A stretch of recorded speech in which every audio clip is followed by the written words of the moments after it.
നസീമാൻ്റെ കുറച്ച് കാര്യങ്ങൾ ഇമാജിൻ ചെയ്യാൻ പറ്റും. ഓക്കെ, നസീമാൻ്റെ ഇമാജിനേഷൻ പവർ എത്രത്തോളം ഉണ്ടെന്ന് ഞാൻ ഒന്ന് ടെസ്റ്റ് ചെയ്യട്ടെ.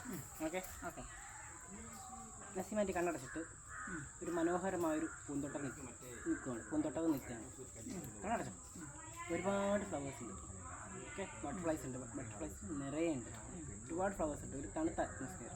അപ്പോൾ പെട്ടെന്നൊരു മൊമെൻറ്റിൽ എനിക്കവിടെ ജീവിച്ചാൽ മതിയായിരുന്നു, അല്ലെങ്കിൽ അവിടെ ജീവിച്ചാൽ മതി. ആ ഒരു മൊമെൻറ്റ് വീടൊക്കെ വെച്ച് അവിടെ താമസിച്ച ആ ഒരു മൊമെൻറ്റ് നസീമാൻ്റെ ആ പൂന്തോട്ടത്തിൽ നടക്കുകയാണ്. ഒരുപാട് ഫ്ലവേഴ്സ് ഉണ്ട്. ജാസ്മിൻ ഉണ്ട്, ഇപ്പം പറഞ്ഞ പോലെ തന്നെ ലോട്ടസ് ഉണ്ട്. ഒരുപാട് ഫ്ലവേഴ്സ് ഉണ്ട് അല്ലേ.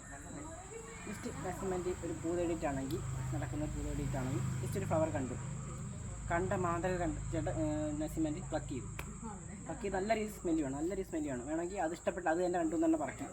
ജസ്റ്റ് പ്ലക്ക് ചെയ്തുകൊണ്ടിരിക്കുകയാണ്. ഓക്കെ, ഒരുമിച്ച് കയ്യിൽ വെച്ച് ഇങ്ങനെ സ്മെല്ല് ചെയ്തുകൊണ്ടിരിക്കുകയാണ്. നല്ലോണം സ്മെല്ല് ചെയ്ത് ഓക്കെ ഫീൽ ചെയ്യുന്നുണ്ടല്ലേ ആ ഒരു ഇത്. ഓക്കെ, നന്നായിട്ട് ഇമാജിൻ ചെയ്യുക. ഓക്കെ, നമുക്ക് എല്ലാവർക്കും മനസ്സിലാവും ഒരു ഫ്ലവർ. ഓക്കെ, 1 2 3 ഓക്കെ കണ്ടു വന്നേ. ഓക്കെ, ജസ്റ്റ് റോസ് കയ്യിലേക്ക് ഇമാജിൻ ചെയ്യുക. ആ ഒരു എല്ലാം കയ്യിലേക്ക് ഇമാജിൻ ചെയ്യുക. ജസ്റ്റ് നന്നായിട്ട് 1 2 3. ചില സമയത്ത് ഇമാജിനേഷൻ എല്ലാം റിയാലിറ്റി ആയിട്ട് മാറാറുണ്ട്. 1 2 3 1 2 സ്മെൽ യുവർ ഹാൻഡ്സ്. സ്മെൽ ചെയ്തേ. അയ്യോ, ഭയങ്കരമാണോ ഇത്?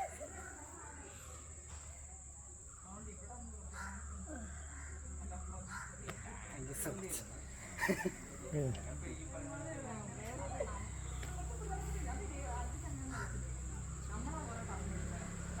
ഈ ഒരു ഇമാജിനേഷൻ ആ ഒരു കണ്ടിട്ട് ഇനി മൈൻഡ് ചെയ്ത് പോകണം, എന്നാലും അത് മാറുള്ളൂ. നീ അത് കൊണ്ടുവരാമെന്ന് എനിക്ക് അറിയാത്തത് കൊണ്ടാണ് ഈ ഞെട്ടല്. ഞാനതിന് പൂ ഒഴിവോ കയ്യിൽ, അല്ലെങ്കിൽ ബുക്കിനകത്ത് കാണാൻ പൂവിൻ്റെ പേര് എഴുതി കാണിക്കുമോ, അങ്ങനെയൊക്കെ ഞാൻ ചിന്തിച്ചുകൊണ്ടാണ്. സംടൈംസ് ഇമാജിനേഷൻ ആ ഒരു മൈൻഡ്, അതിൻ്റെ ഫ്ലവർ ആ ഒരു സ്മെല്ല് മൈൻഡിൽ വിചാരിച്ചില്ലേ, ഇമാജിൻ ചെയ്യില്ല. അപ്പോൾ ചില സമയത്ത് ഇമാജിനേഷൻസ് വർക്കാവാറുണ്ട്. Thank you so much. My suggestion.